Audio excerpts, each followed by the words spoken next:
इस आने वाले 18 जुलाई को इंडिया में इलेक्शन होने वाला है। प्रेसिडेंट इलेक्शन होने वाला है और यहाँ पता नहीं कि प्रेसिडेंट इलेक्शन में कौन जीतेगा। इस इलेक्शन के चलते मैं काफ़ी ज़्यादा एक्साइटमेंट में था और इसलिए हर एक कंट्री का प्रेसिडेंट कौन है, प्राइम मिनिस्टर कौन है, इसके बारे में मैं डिटेल निकालने के लिए इंटरनेट पे चला गया और अलग अलग कंट्रीज़ के बारे में मैं डिटेल निकालने लगा। और यहाँ पे मुझे एक काफ़ी इंटरेस्टिंग सा बात जानने को मिला यहाँ पे कि आखिर क्या हुआ कि साउथ कोरिया में 10 मई को 2022 को यहाँ पे प्रेसिडेंट इलेक्शन हुआ था और प्रेसिडेंट इलेक्शन में एक नया प्रेसिडेंट जीत भी गए हैं और उनका नाम है योन सियोक यूल। लेकिन उनके लिए तो मैं बहुत ही ज़्यादा खुश हूँ ही, लेकिन उनसे भी ज़्यादा मैं खुश इसलिए हूँ कि इसकी वजह से जो फर्स्ट लेडी बनी वो थी किम कुन हुई उनके फर्स्ट लेडी बनी उनकी वजह से, इसलिए मैं बहुत ही ज़्यादा खुश हूँ। और इस तरह से हम पास्ट रिकॉर्ड रखें तो 1998 से 2003 के बीच में और एक प्रेसिडेंट बने थे जिनका नाम था किम दाई जोंग था उनका नाम, उस प्रेसिडेंट का नाम। और उनसे भी पहले जो थे उनका नाम था किम योंग साम। ये दोनों लोग ही बहुत ज़्यादा स्पेशल हैं हमारे लिए, क्योंकि आपको अभी पता चल ही गया होगा कि मैं क्यों खुश हूँ, क्योंकि उनके सरनेम में जो है किम लगा हुआ है और जो भी साउथ कोरिया में किम रिलेटेड सरनेम के लोग होते हैं वो हमारे इंडिया से रिलेटेड बनते हैं। सिर्फ यहाँ पे पॉलिटिशियन से ही नहीं बल्कि सिंगर किम ताई-योंग या फिर हमारे बिजनेसमैन किम जोंग जू, ये लोग भी हमारे इंडिया से रिलेट करते हैं। तो आज के वीडियो में हम इसके बारे में हम बात करेंगे कि कैसे किम सरनेम के लोग हमारे इंडिया से रिलेट करते हैं। ये रिश्ता शुरू हुआ था 2000 साल पहले। 2000 साल पहले हमारी अयोध्या से सूर्यथा गई थी साउथ कोरिया और वहाँ पे जाने के बाद वहाँ के एक प्रसिद्ध राजा किम सुरो से उन्होंने शादी किया था।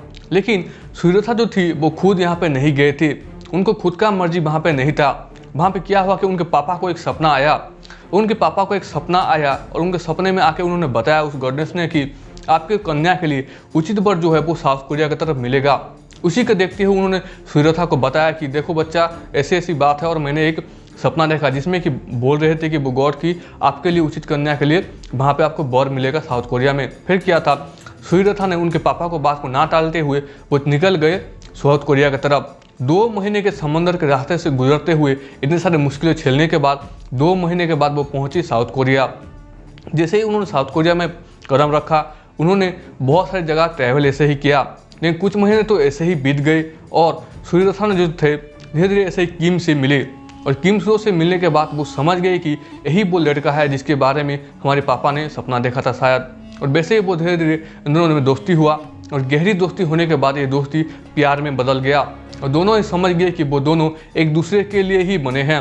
और वैसे ही उन दोनों ने बिना कोई देरी करते हुए उन दोनों ने शादी कर लिया। और वैसे ही शादी के बाद किम सुरो ने उनको सूर्यथा ना बुला के उनको एक अलग ही नाम दिया, उनको नाम दिया ह्यो वोंग ओक दिया। और आज भी साउथ कोरिया के लोग ह्योंग ओक वोक के नाम से उनको बुलाते हैं।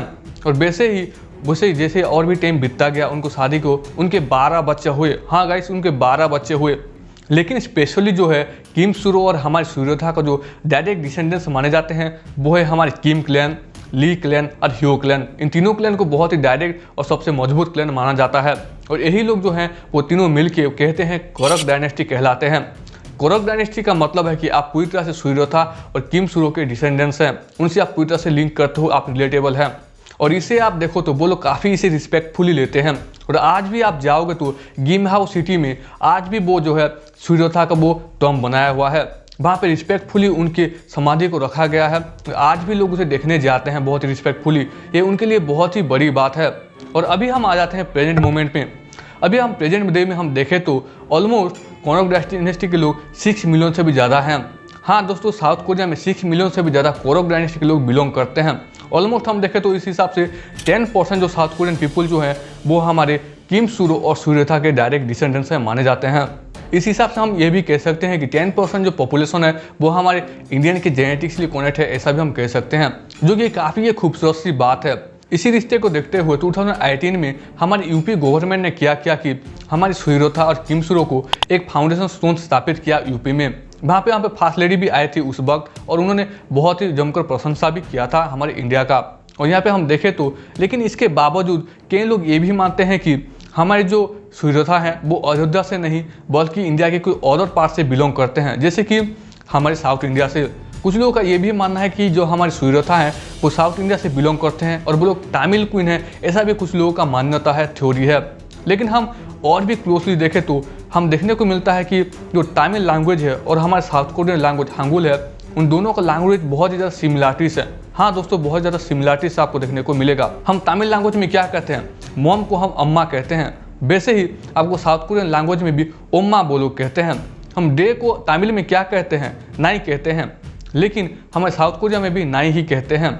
वैसे ही आप देखो तो कई सारे ऐसे वर्ड आपको देखने को मिल जाएंगे तमिल लैंग्वेज में और साउथ कोरियन लैंग्वेज में जो कि बहुत ज़्यादा सिमिलरिटीज हैं और एक दूसरे से मेल खाते हैं। तो ये कैसे आया, ये भी पॉसिबिलिटी बन सकता है कि हमारी जो सूर्यथा अयोध्या से ना हो कि हमारे साउथ इंडिया से बिलोंग करते हैं।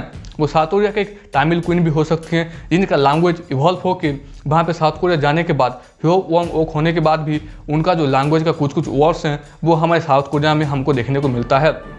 इसका पॉसिबिलिटी भी बन सकता है।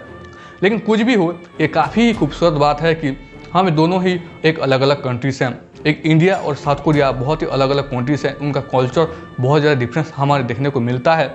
लेकिन हम हिस्ट्री वाइज देखें तो हम दोनों को वो कनेक्ट करता है। हम दोनों ही कंट्रीज एक दूसरे से शेयर करते हैं बहुत सारे, जेनेटिकली ही सही, हिस्ट्री वाइज ही सही, बहुत सी चीज़ें हम शेयर करते हैं। यह हमसे 5000 किलोमीटर दूर है साउथ कोरिया, हम जानते हैं, फिर भी हिस्ट्री हमें जोड़ता है। ये काफ़ी ये खूबसूरत सी बात है मेरे हिसाब से। तो इसी के साथ दोस्तों वीडियो को हम यहीं पे एंड करेंगे। उम्मीद करता हूँ आपको ये वीडियो पसंद आया होगा। आपको वीडियो थोड़ा सा भी पसंद आया है तो वीडियो को लेकर चैनल को सब्सक्राइब कर देना। और आपका कोई दोस्त है, आपका कोई भाई बंधु है जिसे साउथ कोरिया पसंद है, साउथ कोरियन फूड पसंद है, साउथ कोरिया का म्यूजिक पसंद है, तो आपको ये वीडियो जरूर उसके साथ शेयर करना चाहिए। इस वीडियो को जरूर उसके साथ शेयर कीजिएगा। तो और भी ऐसे ऑसम वीडियो आपको आगे भी देखते रहने के लिए सब्सक्राइब जरूर कीजिएगा। मिलते हैं हमारे नेक्स्ट वीडियो में, तब तक के लिए बाय बाय।